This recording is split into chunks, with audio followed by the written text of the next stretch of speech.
আর মালিকদেরও বলবো যে আপনারাও আপনাদের বিলাসিতার কিছু অংশ ছেড়ে দিয়ে শ্রমিকদের কল্যাণে দেখবেন। আর যারা আমাদের গার্মেন্টস ক্রয় করে, আন্তর্জাতিক পর্যায়ে যারা আমাদের গার্মেন্টস ক্রয় করে বা আমাদের উৎপাদিত পণ্য ক্রয় করে, তাদেরকেও বলবো, এখন তো সব জায়গায় ইনফ্লেশন বেড়ে গেছে, জিনিসের দাম বেড়ে গেছে, একটা একটা পিস গার্মেন্টস তৈরি করতে খরচও বেড়ে গেছে। তো সেটা বিবেচনা করে যারা বায়ার, তারা যদি একটু মূল্যটা বাড়িয়ে দেয়, তাহলে আমি মালিকদের উপরে আরও চাপ দিতে পারি আমাদের শ্রমিকদের সুবিধা দেওয়ার জন্য। আমি জানি আমার দুয়ার খোলা, আপনারা যোগাযোগ করতে পারেন, আপনাদেরও, কারণ আমাদেরও শ্রমিক সংগঠন আছে, কাজে সেগুলো আমরা দেখব। তবে এটা মাথায় রাখতে হবে, আমরা আমাদের কিষাণী তাদেরও কর্মসংস্থান, তাদেরও জীবন জীবিকার ব্যবস্থা, এমনকি বর্গা চাষিদের আমি উদ্যোগ নিয়ে বিনা জামানতে ঋণের ব্যবস্থা করে দিয়েছি। 96 সালে যখন সরকারে 98 সালে ভয়াবহ বন্যা হলো, তারপর থেকে আমি বর্গা চাষিদেরকে বিনা কোনো জামানত লাগবে না, বিনা জামানতে কৃষি ব্যাংকের মাধ্যমে তাদেরকে আমরা কৃষি ঋণ দিই। শিশু শ্রম বন্ধ করবার জন্য আইন করে শিশুদের লেখাপড়া যাতে হয় সে ব্যবস্থা আমরা করে দিয়েছি। শিশু শ্রম, যে সমস্ত শ্রমে শিশুদের ক্ষতি হতে পারে সেগুলি যাতে তারা না করতে পারে সে ব্যবস্থাও আমরা নিয়েছি। আজকে আমার 98% শিশুরা স্কুলে যাচ্ছে, আমরা তাদের বৃত্তি দেই, আমরা তাদের খাবারের ব্যবস্থা করি, বিনা পয়সায় বই দেই, সাথে সাথে কারিগরি শিক্ষা ভোকেশনাল ট্রেনিংয়েরও ব্যবস্থা আমরা করে দিচ্ছি যেন কর্মক্ষেত্রে তারা সুযোগ পায়। এবং কর্মসংস্থান বাড়ানোর জন্য ব্যাপক হারে বেসরকারি খাতকে উন্মুক্ত করে দিয়েছি, যেটা আগে ছিল না। আওয়ামী লীগ আসার পরে আমরা করেছি যাতে আরও কর্মসংস্থার ব্যবস্থা হয়। আজকে আমাদের বেকারের সংখ্যা 3% নেমে এসেছে, যা প্রায় 2-3 গুণ বেশি ছিল। আর এখনও সেই কাজ শুরু, কর্মসংস্থান ব্যাংক করে দিয়েছি, যে কোনো যুবক সেখানে বিনা জামানতে ঋণ নিতে পারে, নিয়ে নিজের ব্যবসা বাণিজ্য করতে পারে, সেই সুযোগটা আমরা তৈরি করে দিয়েছি। কাজেই শুধু আমি এটাই বলবো যে কোনো সমস্যা হলে সেটা বলবেন, কিন্তু কারো প্ররোচনায়, কারো উস্কানিতে নিজের রুটি রুজি যেখান থেকে আসবে, ভাত কাপড় আসবে, কর্মসংস্থান হবে, সেটাকে যেন কোনো রকম ধ্বংস করা না হয়, সেটা আপনারা অবশ্যই যত্নবান হবেন।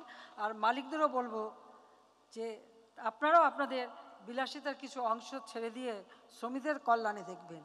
আর যারা আমাদের গার্মেন্টস ক্রয় করে, আন্তর্জাতিক পর্যায়ে যারা আমাদের গার্মেন্টস ক্রয় করে বা আমাদের উৎপাদিত পণ্য ক্রয় করে, তাদেরকেও বলবো, এখন তো সব জায়গায় ইনফ্লেশন বেড়ে গেছে, জিনিসের দাম বেড়ে গেছে, একটা পিস গার্মেন্টস তৈরি করতে খরচও বেড়ে গেছে।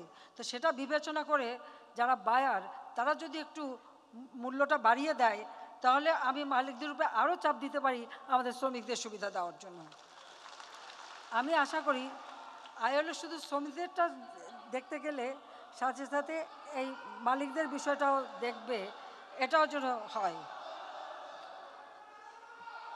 আমাদের কর্মক্ষেত্রে পৃথিবীর অনেক দেশে আছে, অনেক উন্নত দেশেও নারীরা কিন্তু সমমজুরি পায় না, বাংলাদেশে নারীরা সমান মজুরি পায়।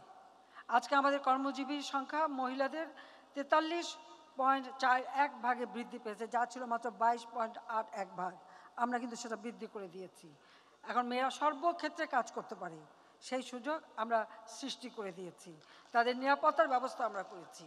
সেই সাথে আমাদের যেমন গার্মেন্টসের মেয়েদের থাকার জন্য ডরমেটরি তৈরি করে দেওয়া, তাদের জন্য হোস্টেলের ব্যবস্থা, শ্রমজীবী কর্মজীবী মেয়েদের হোস্টেলের ব্যবস্থা, তাদের নিরাপদ আবাসনের ব্যবস্থা, সেটা আমরা শুধু ঢাকা শহর না, পর্যায়ক্রমে প্রত্যেকটা বিভাগ জেলা পর্যায় পর্যন্ত আমরা তৈরি করে দিচ্ছি।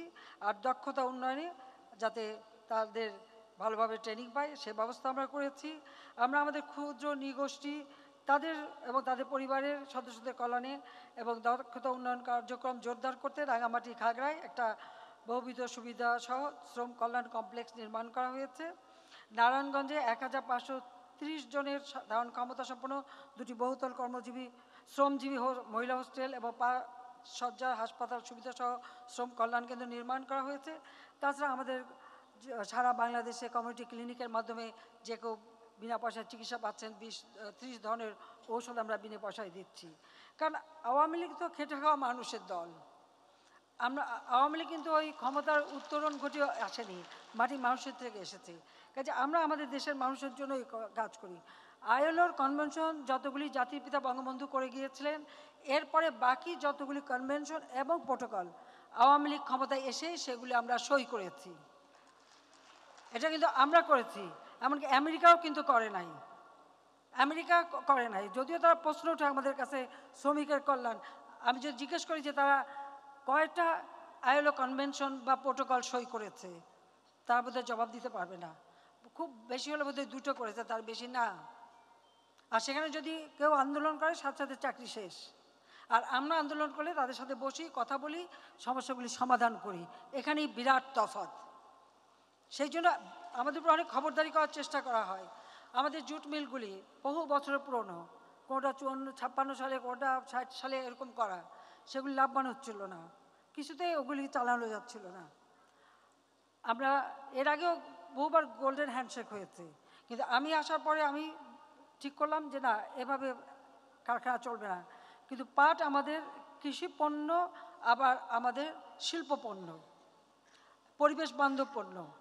কাজে পাট গবেষণা করে আমরা পাটের জন্মরহস্য আবিষ্কার করেছি, জুট জিনোম আবিষ্কার করেছি।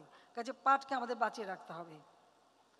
আমরা শ্রমিকদের গোল্ডেন হ্যান্ডশেক দিয়েছি, প্রত্যেকের টাকা যার যার নিজের অ্যাকাউন্টে, এবং অনেক টাকা পেয়েছেন একসাথে, সব টাকা একসাথে না দিয়ে আমরা অর্ধেকটা পারিবারিক সঞ্চয়পত্র করে দিয়েছি, যে সঞ্চয়ের মাধ্যমে মাসে 11% উপর তারা মুনাফা পায়।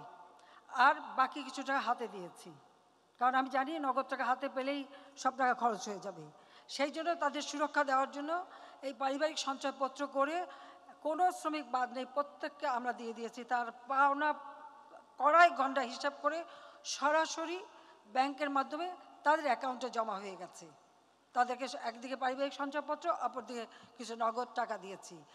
আমরা এখন সেই জুট মিলগুলি সব বেসরকারি খাতে দিয়েছি, যেন দেশি বিদেশি বিনিয়োগের মাধ্যমে উন্নত মানের পণ্য উৎপাদন হয়। অনেকগুলি ইন্ডাস্ট্রি এখন চালু শুরু হয়ে গেছে।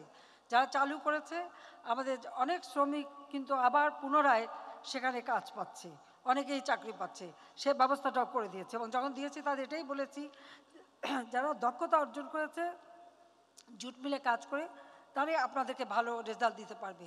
এবং অনেকেই কিন্তু আমাকে ইতিমধ্যে বলেছে, আমি জানি যে তারা অনেকে এই ধরনের জুট মিলে তারা কাজ দিচ্ছে।